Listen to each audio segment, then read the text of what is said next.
하나님 말씀은 하나님 말씀은 에베소서 1장 4절부터 6절입니다.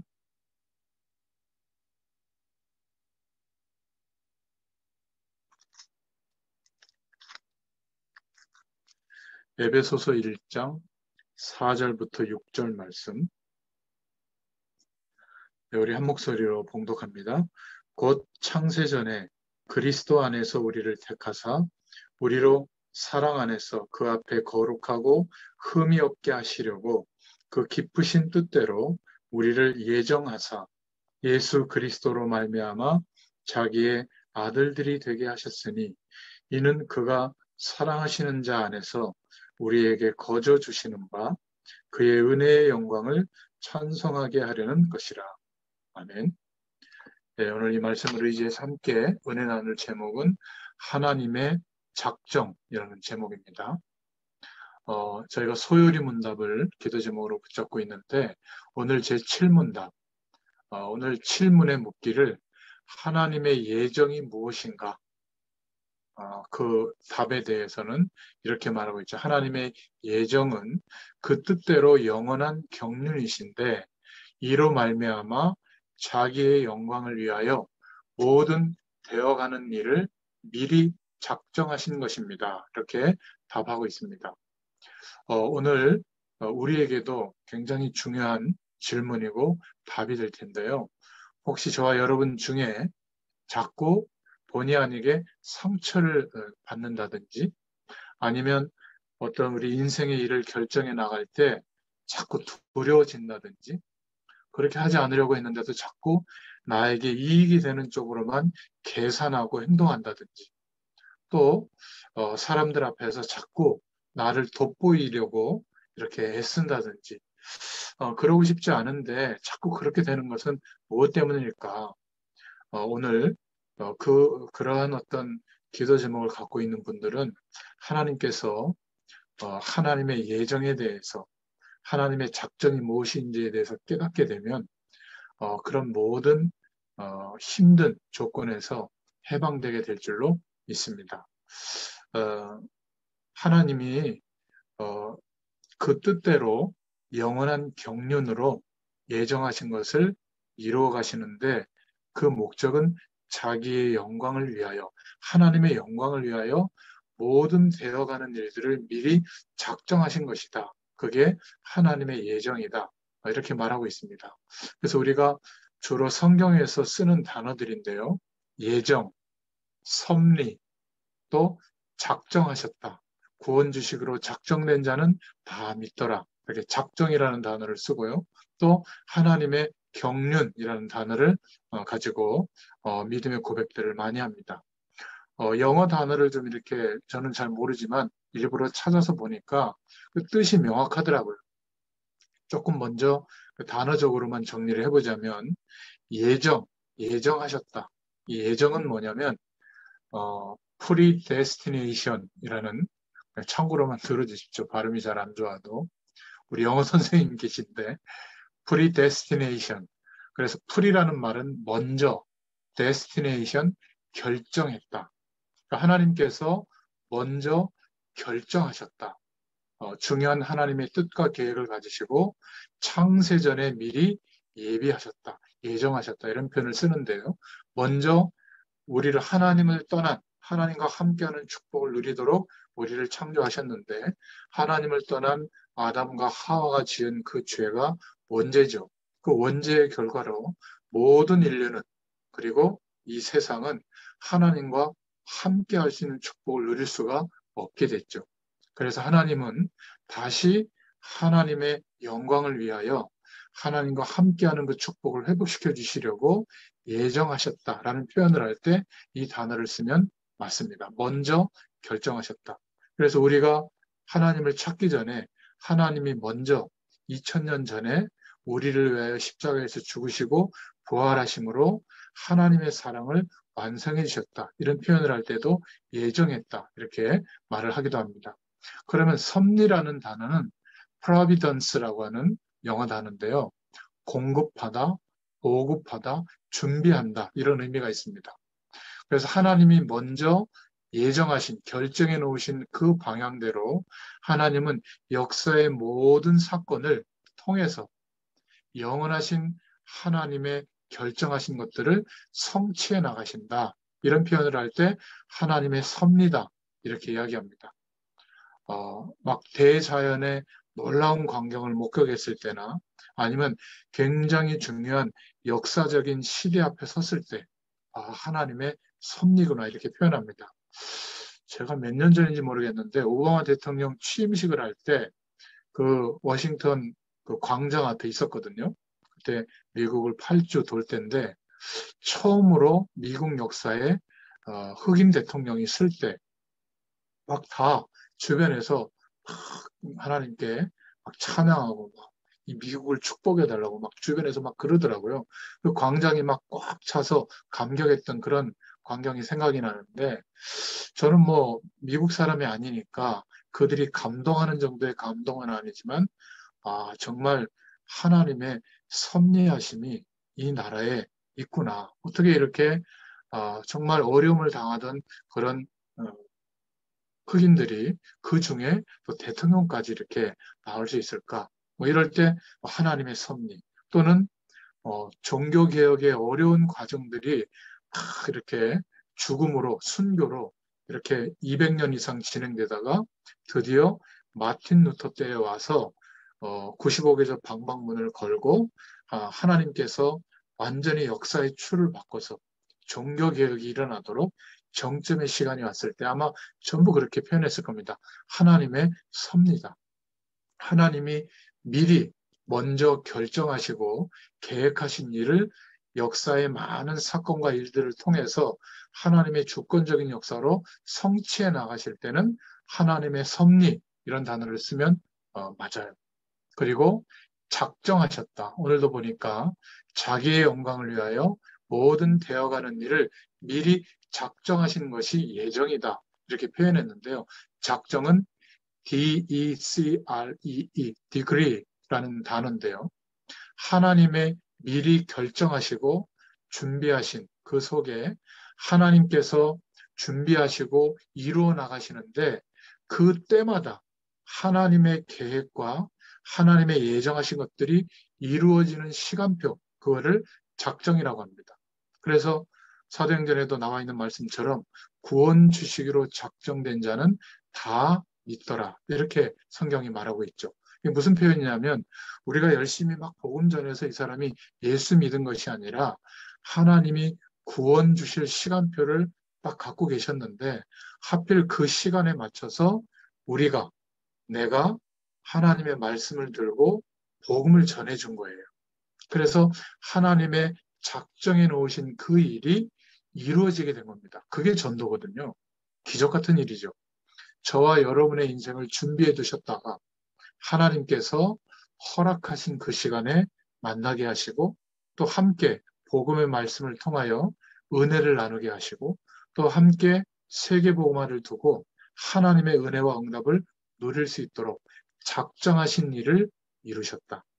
하나님의 작정이 성취되었다. 이렇게 표현할 수 있는 겁니다. 그때 그 시간 하나님의 예정하신 것과 하나님의 은혜와 섭리 속에 하나님께서 준비하신 그 일을 지금 이루시고 계시다 할 때 작정이라는 단어를 씁니다. 그래서 이런 표현을 하죠. 하나님께서 우리의 인생의 모든 일어난 일들을 작정하셨던 것이다. 또 앞으로 일어날 모든 일을 작정하셨다. 이렇게 말합니다. 왜죠?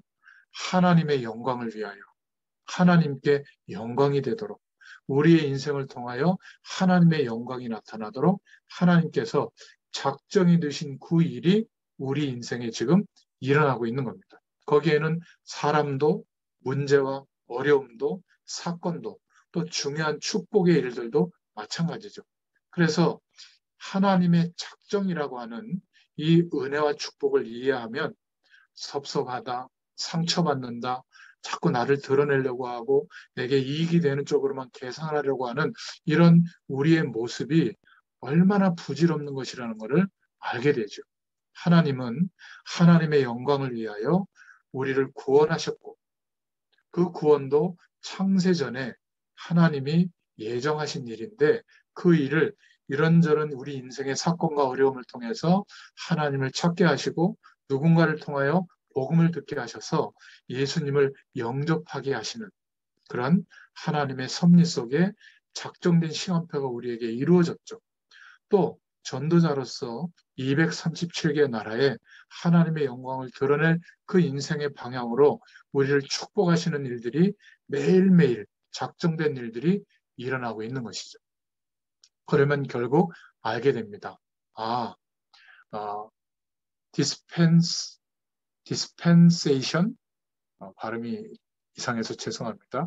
하나님의 경륜, 경륜이라는 단어는 뭐냐면 그런 하나님의 목적을 이루는 방법, 하나님의 계획 이렇게 표현하면 될 것 같아요.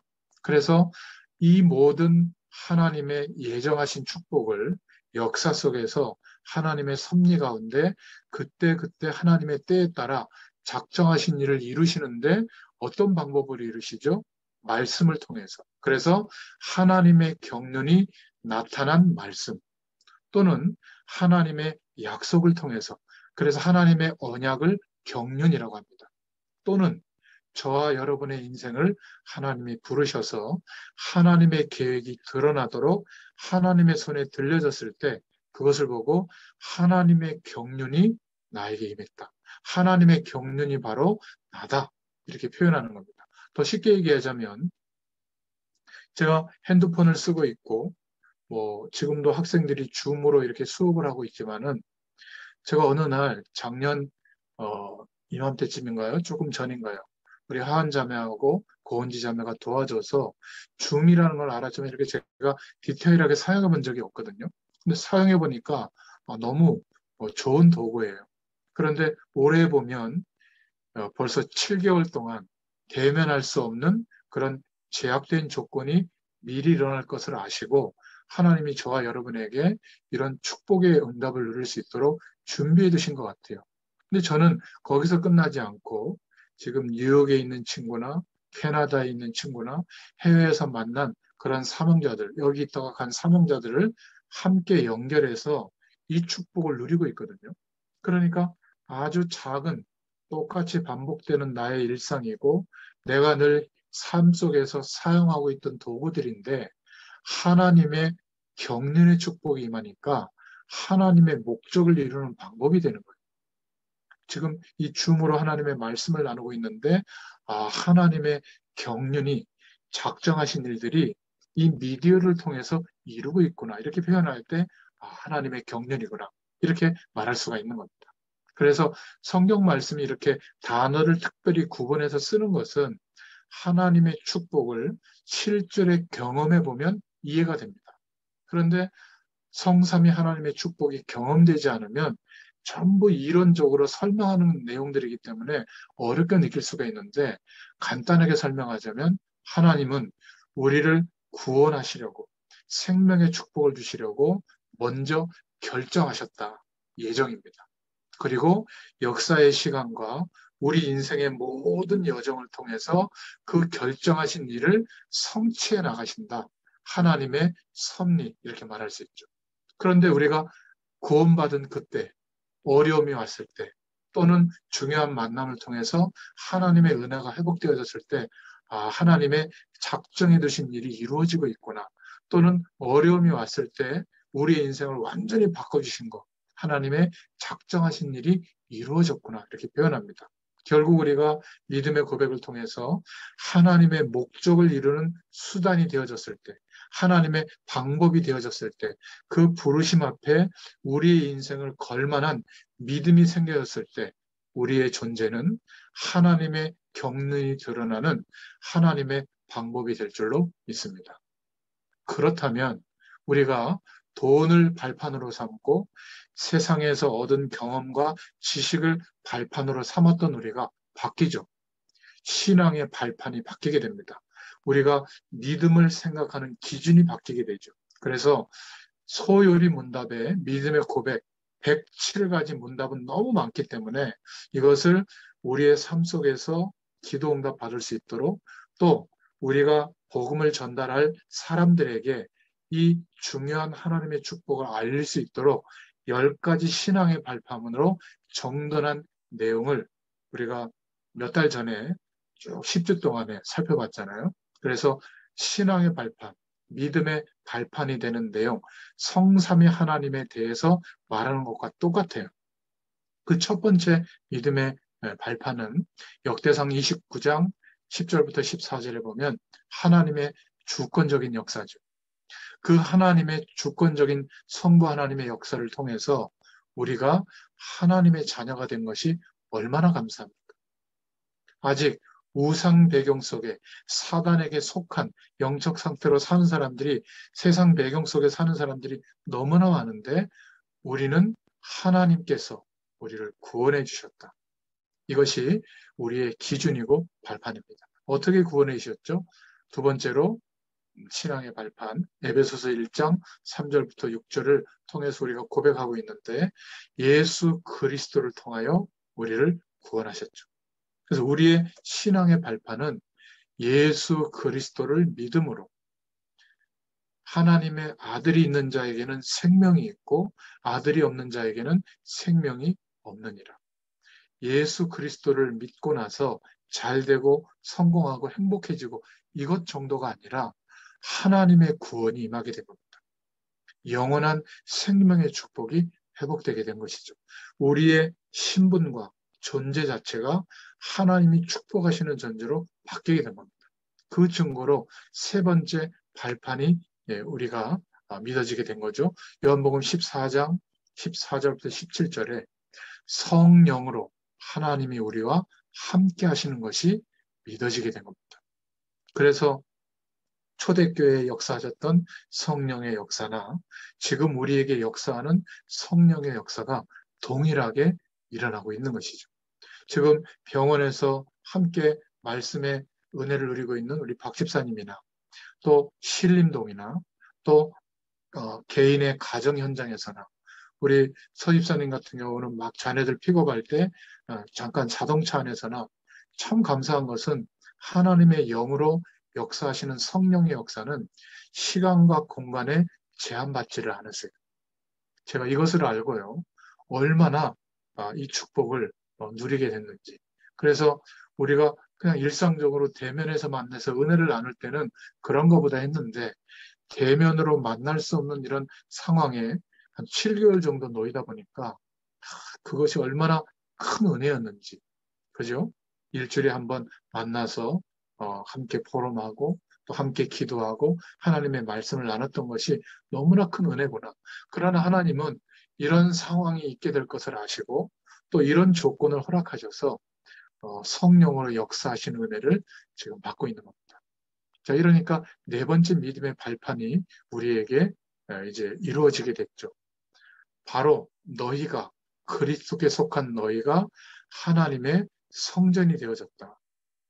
하나님이 임재하시는, 하나님의 성령이 너희 안에 계시는 하나님의 성전, 교회의 축복이 임한 겁니다. 우리가 하나님이 함께 하시는 교회의 응답을 누리게 된 거예요. 그래서 존귀한 자가 된 겁니다.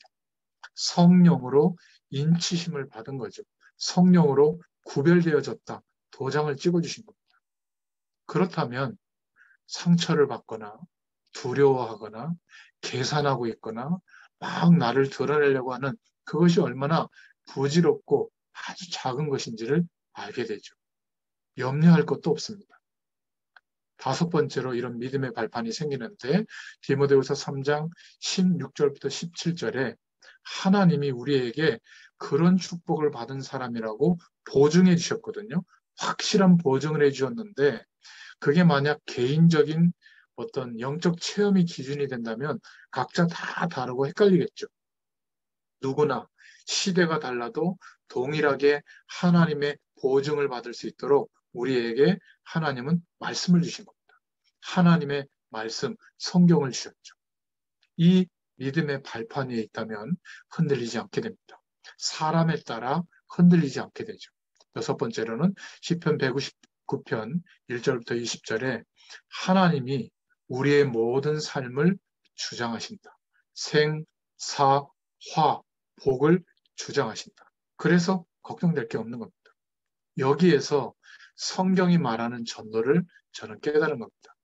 대단하게 큰 조직을 만들고 어마어마한 돈으로 막 많은 영향을 주는 그것도 뭐 선교라고 볼 수 있지만 내가 있는 모든 곳이 하나님이 임재하시고 하나님의 영광이 드러나는 선교지구나. 저는 이때부터 생각이 바뀌었어요. 대단한 목회, 큰 목회, 그것도 축복이지만 내 삶의 모든 영역이 전부 선교지구나. 여기서도 할 수 있구나. 우리 박 집사님이 대단한 은혜를 받아서 막 선교지에 막 가서 선교도 할 수 있지만 지금 그 병원에서도 가정에서도 만나는 사람들 속에서도 할 수 있는 겁니다. 하나님의 영광이 드러날 수 있는 것이죠. 237개 나라를 가지 않아도 아까 잠깐 말씀드렸지만 똑같은 도구를 쓰는데 하나님의 경륜적인 축복이 임하면 그게 세계복음화와 연결이 돼요. 우리의 현장이 선교지로 축복받을 줄로 믿습니다. 모든 현장에서 승리할 수 있구나. 이게 성경이 말하는 신앙의 발판이에요. 그러면 여덟 번째로 이런 믿음의 고백이 되어지죠. 히브리서 9장 27절에 이 땅에서 우리가 영원히 계속 사는 게 아니라 정해진 시간까지 사는구나. 시한부 인생을 사는구나. 그리고 아홉 번째로 누가복음 16장 19절부터 31절에 분명히 하나님이 부르시는 죽는 날이 있구나. 그리고 난 뒤에는 영원한 세계, 천국과 지옥의 배경이 있구나. 내세가 있구나. 하나님이 말씀으로 창조한 이 세계 말고 말씀으로 창조하지 않은 영존하는 세계가 있구나. 이런 결론이 나오게 되죠. 그렇다면 무엇 때문에 우리가 살아야 됩니까? 열심히 노력해서 성공해서 빌딩 몇 개를 마련해 놓고 매일 놀러 다니면서 편안하게 살고 자녀들에게 일하지 않고 놀고 먹을 수 있는 거 물려주고 그냥 누리면서 살도록 그게 우리가 사는 이유입니까? 이런 신앙의 발판이 결론으로 오게 됐다면 우리는 이 복음을 위하여 하나님의 영광을 위하여 하나님의 이 복음을 전하다가 하나님 앞에 서는 것이 우리 인생의 결론이 될 줄로 믿습니다. 만약에 목회자가 이 결론이 내려지지 않으면 목회가 유일한 목적이겠죠. 그 목회는 일이에요, 일. 직업적인 거죠. 그러나 복음을 전하다 가겠다. 그러면 목회가 우상이 되지도 않고 그것 때문에 흥분하지도 않고 힘들어하지도 않습니다.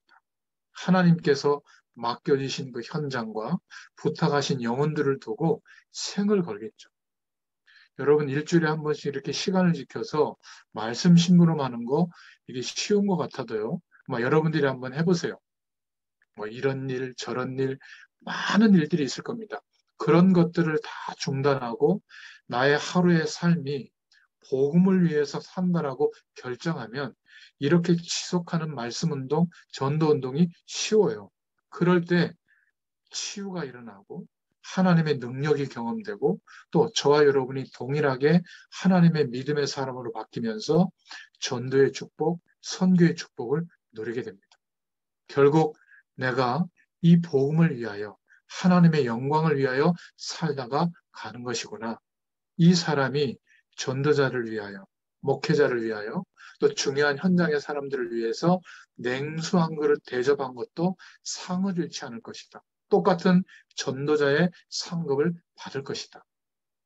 우리가 바로 그 축복 속에 부르심을 입은 사람들입니다. 저는 이 믿음의 발판이 신앙 고백으로 되어질 때부터 저도 문제가 옵니다. 여러 가지 어려움이 있지만 5분 안에 해결해 버려요. 하나님이 작정하신 일로 내게 허락하신 일이라면 어려움이지만 또 힘들게 하는 사람이지만 힘들게 되는 사건들이지만 이 속에 하나님이 작정하신 지금 하나님의 중요한 시간표가 임했다면 하나님이 작정하신 일이 뭘까? 조금만 기도하고 생각해 보면 알게 되더라고요. 그때 당시는 잘 몰랐을지라도 조금 하나님의 은혜를 받으면서 견뎌보면 시간이 얼마 지나 보니까 이게 너무나 중요한 순간이었구나. 제가 늘 말씀 속에서 얘기하지만 그때 하한 자매가 권면했던 게 그냥 성령의 음성이었구나. 우리 인생에 이런 게 너무 많거든요. 근데 이런 믿음의 발판 위에 세워지면 매일매일 오늘 있었던 일, 만남, 작은 일과 우리 인생의 일들이 그 속에 하나님의 작정하신 일들이 보이게 되는 거예요. 성령께서 조명해 주십니다. 그 시간이 언제냐면 묵상하는 시간이죠. 그래서 하나님께 맡기게 되고 뭐 염려한다고 되는 것도 없지만 하나님 편에서 보시면 우리에게 일어난 그 일 아무것도 아니게 될 줄로 믿습니다. 그렇게 대단한 일은 아니에요. 하나님이 일어날 모든 일을 작정하셨다. 왜죠? 자기의 영광을 위하여. 우리의 인생이 하나님의 영광의 축복이 드러나도록 하시기 위해서. 그래서 이쪽으로 신앙의 발판 10가지의 내용이 붙잡아질 수 있기를 축원드립니다. 외우려고 할 필요도 없어요. 성부 하나님, 성자 예수 그리스도, 성령의 역사, 그리고 하나님의 보증인 성경, 그 은혜로 구원받은 우리가 하나님의 교회의 축복이 누려지게 된 것, 우리에게 주어진 하나님의 약속이 내가 살아가는 모든 삶의 현장에서 관계되어져 있는 사람들과 또 분명히 우리가 죽는 날이 오기 때문에 내세가 있다는 것을 알고 그렇다면 나는 오늘 왜 일하는가? 오늘 하루를 왜 사는가? 왜 밥을 먹고 왜 건강해지려고 하고 왜 자녀를 교육하고 우리 랩런트들과 청년들은 왜 미래를 꿈꾸는가? 이것 때문이죠. 그것 때문에 돈을 벌고 일을 한다면 하나님의 경륜이 될 줄로 믿습니다. 하나님의 손에 들려진 방법이 되고 축복이 될 줄로 믿습니다. 그래서 이 믿음의 발판으로 바라볼 때 하나님의 작정하신 일이 맞다면 우리는 생을 걸 수 있는 거예요. 그죠? 아무 데에 열심히 내는 게 아니라 이렇게 믿음의 발판 위에 하나님의 예정하신 축복이 이루어지는 시간이 왔구나 라고 확신이 되면 생을 거는 것이죠. 그때는 계산하지 않는 겁니다. 하나님께서 축복하셔도 되지만 그렇지 않아도 나는 하나님의 인도를 받겠다.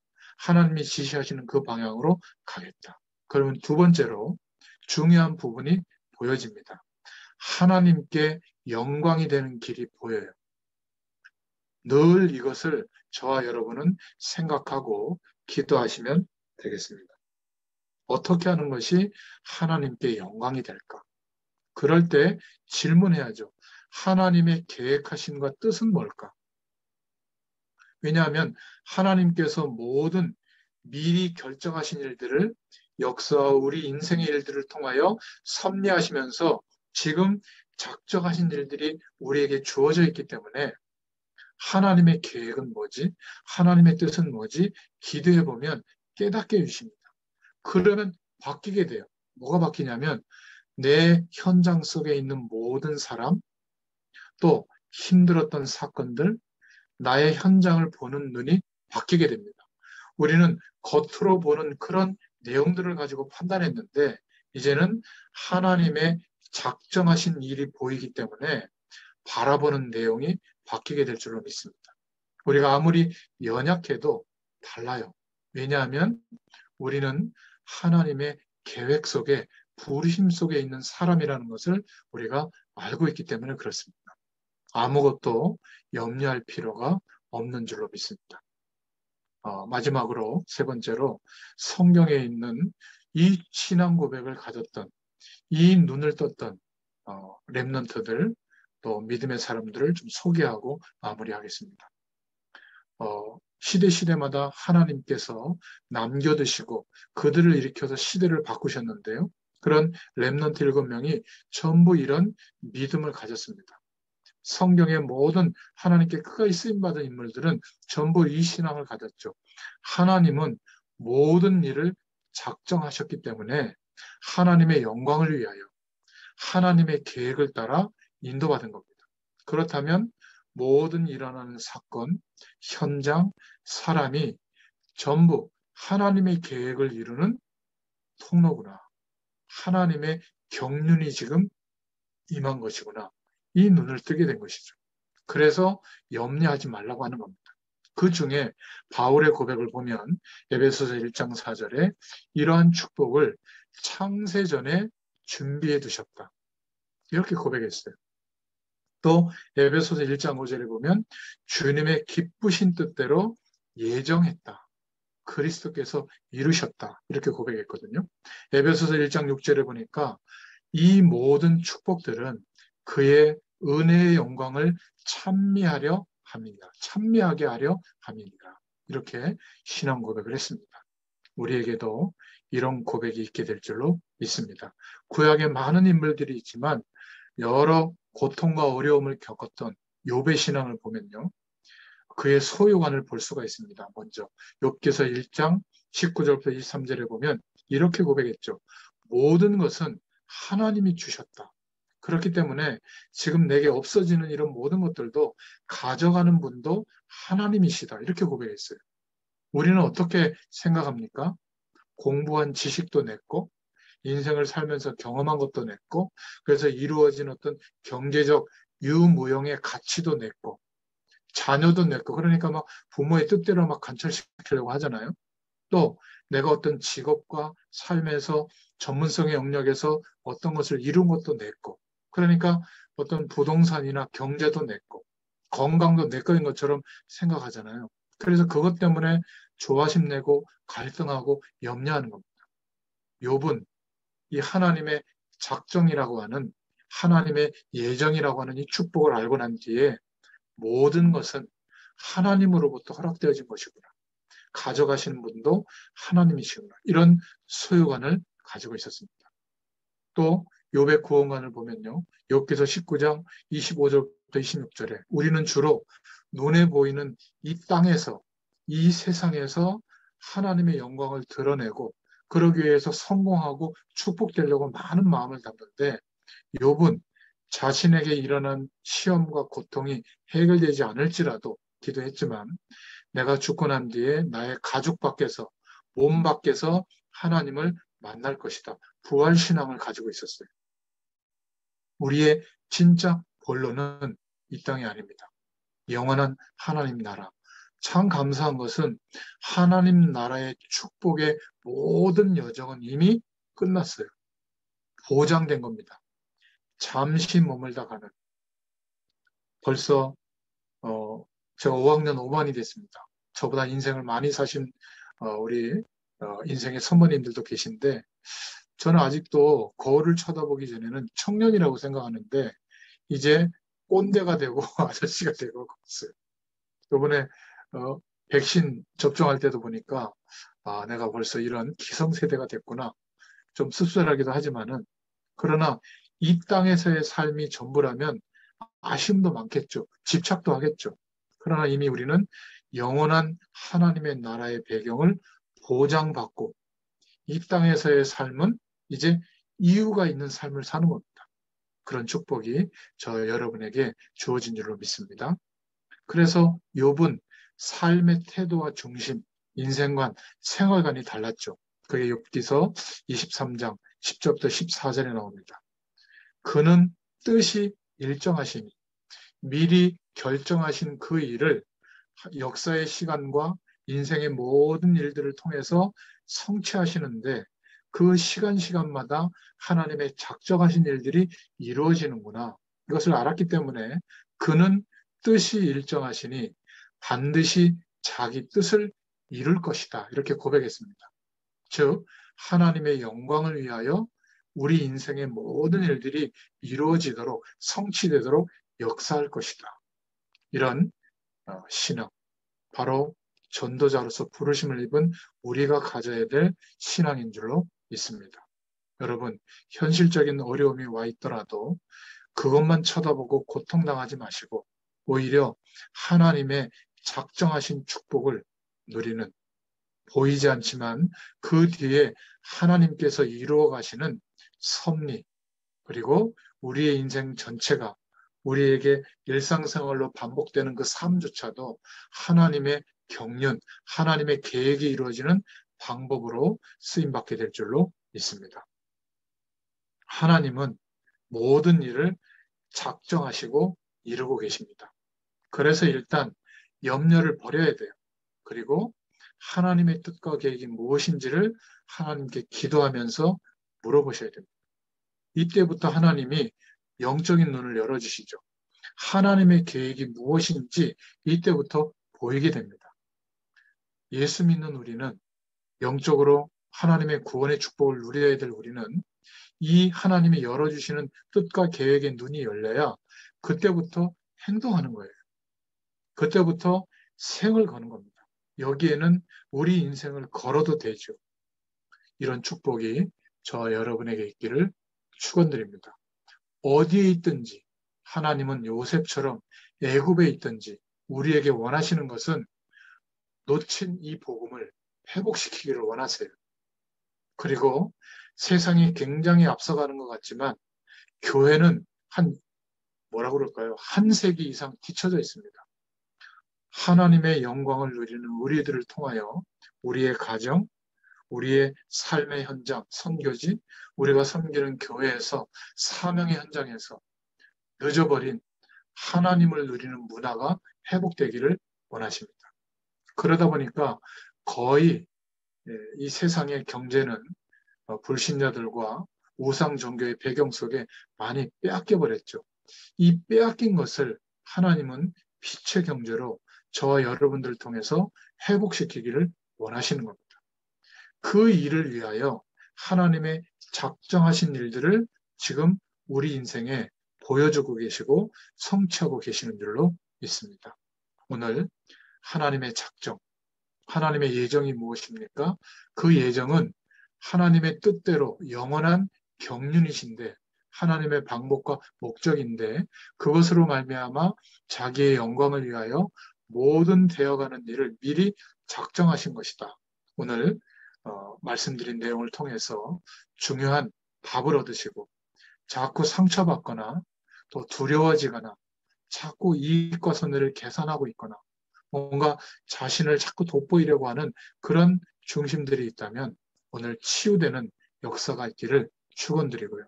하나님의 은혜에 감격하고 하나님이 깨닫게 해주시고 결정해 주시는 그 방향을 따라 우리의 생명을 걸어도 될 만한 은혜를 누리는 또 한 주간 되시기를 예수님의 이름으로 축원드립니다. 기도하겠습니다. 하나님 참 감사합니다. 우리를 창세전에 구원하시기로 작정하신 예정하신 그 일을 역사의 시간과 우리 인생의 수많은 일들을 통하여 하나님의 주권적인 역사로 구원해 주셔서 감사합니다. 이제 많은 문제들과 또 어려움을 가져다주는 사람들과 사건과 환경들을 통하여 하나님께서 작정하신 시간표를 이루시고 뜻과 계획이 성취되어지는 응답을 우리가 알게 되도록 하나님을 바라보는 중심을 주셔서 감사합니다. 보이는 조건들 때문에 낙심치 않게 하시고 흔들리지 않게 하시고 특별히 영육 간의 강건함으로 붙들어 주시기를 소원합니다. 세상은 여전히 역사 이래로 한 번도 틀림이 없이 기근과 문제와 사건과 재난이 항상 넘쳐나고 있습니다. 지금 우리 시대도 마찬가지입니다. 그러나 한 번도 빠짐없이 하나님의 작정하신 일들을 믿음의 사람들을 통하여 이루어 가시는 것을 우리는 알고 있습니다. 하나님, 우리가 그 하나님의 작정하신 일들이 성취되어지는 하나님의 경륜이 드러나는 축복의 통로가 되도록 증인이 되도록 역사하여 주시옵소서. 함께 하실 줄 믿사옵고 예수님의 이름으로 기도드렸습니다. 아멘.